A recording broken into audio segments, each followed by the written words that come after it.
A long time ago, in the kingdom of Ahatma, lived a poor young man called Steve. Steve was a hard-working young man who would go the length and breadth and do the impossible to make sure that everyone around him was happy and comfortable. But the sad thing about Steve is that he was poor and only wore tattered clothes. But he was loved by everyone in his small village because he never refused to share the little he had. One day, Steve was going about his usual routine looking for snails in the forest, so that he would send them to the market the next day to sell them off for some money to stock up food for his sick mother. But that faithful Saturday, something happened that changed Steve's life forever. As he was wallowing through the thick bushes looking for snails, he heard a faint cry from the bushes shouting, "Help! Help! Help!" Steve, who always puts himself on the line to help others, decided to follow the direction where the scream was coming from. Lo and behold, he came across a beautiful maiden who appeared to be brutally beaten and injured. Initially, Steve just watched speechless as he was wondering whether the beautiful maiden was some sort of a god. But gradually, he decided to take the risk of going closer.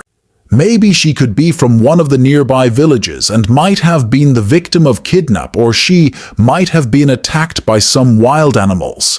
He whispered to himself. The kingdom of Ahatma, where Steve lived, was made up of 5 villages: Gareb, Peston Labat, and Ariot, where the mighty king of the 5 kingdoms lived. King Marcus the Great was the 8th king of the Ahatma kingdom, which consisted of its 5 villages. The kingdom was known to be rich with gold, diamonds, and silver, and the king likewise. But the kingdom of Ahatma has one biggest enemy, Perseus, who had fought with them for decades. A few days before, Steve had found the strange girl in the forest. The kingdom of Perseus had launched a surprise, unforeseen attack on King Marcus and his family while they were moving through the 5 villages in a heavily guarded iron chariot. Luckily enough, they had managed to escape the attack with very few injuries, except that their lovely and most adored daughter, Princess Stacy, had been taken away by the army of Perseus during the attack. The army of Perseus, who thought Princess Stacy would not make it alive, judging from the terrible nature or injuries she sustained during the attack, threw her off into the forests in hopes that Princess Stacy would resign to her fate anytime soon. "She will surely die before tomorrow morning," one of the soldiers whispered as they threw Stacy into the lone dark forest, while they quickly fled the kingdom of Ahatma on their horses. But fortunately enough, Steve had arrived at the specific portion of the forest where Princess Stacy was thrown the next day,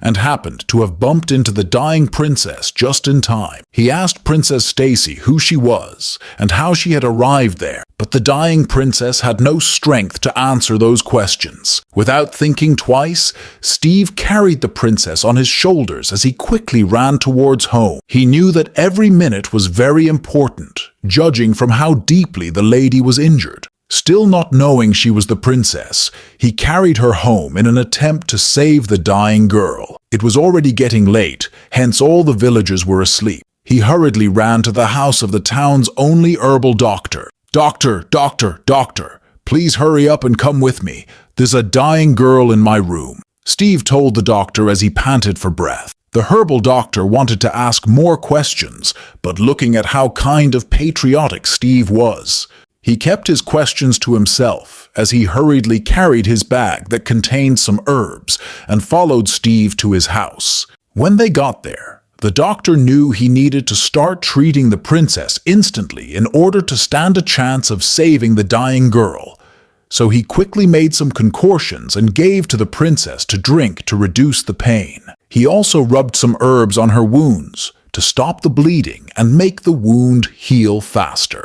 The next day, the princess was already getting better and was attempting to talk, but Steve could not hear what the princess was trying to say as her voice was very faint. "Don't talk. It might worsen your condition," Steve gently told the princess. The next morning, the herbal doctor came around to check on the injured girl, and all of a sudden he let out a scream. "Steve, what have you brought on yourself? The girl sleeping right before you is the daughter of King Marcus the Great. It was dark yesterday, hence I couldn't figure out who she was." Steve, who was rather shocked and scared, narrated everything that happened in the forest to the town herbalist, as well as how he came across the princess. "If he dies, we will be in great trouble. Let's take the king right now," Steve uttered with a scared voice, but the herbalist told Steve to wait till the princess got well so she could testify. They knew nothing about her condition when they took her to the king. Right that morning, the king's drum sounded all over the kingdom, which signaled every member of the village to move right away to the village square.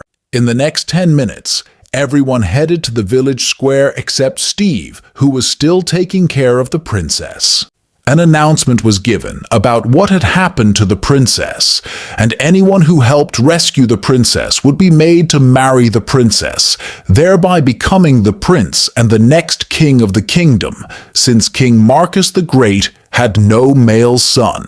The town herbalist quickly rushed to break the news to Steve, as he believed that God had sent him there at the perfect moment in order to obtain his blessings for his selflessness towards the members of the community. 2 weeks later, Princess Stacy had almost fully recovered and could talk and walk even though she felt a little pain.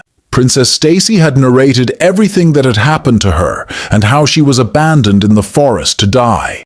She was very happy Steve had come to save her, and she regarded him as his hero. He even got to love Steve more after she got to hear of Steve's kind heart and generosity to all members of the community. The next day, Steve the herbalist and Princess Stacy set off at dawn to Ariat where the king lived. The princess disguised herself so no one would identify her as she knew her life was still in danger. After a long journey, they arrived right in front of the palace. Some of the guards quickly identified the princess and quickly rushed to tell the king the good news. King Marcus the Great and the queen quickly rushed to hug their daughter. Princess Stacy narrated what had happened to her and how Steve saved her life.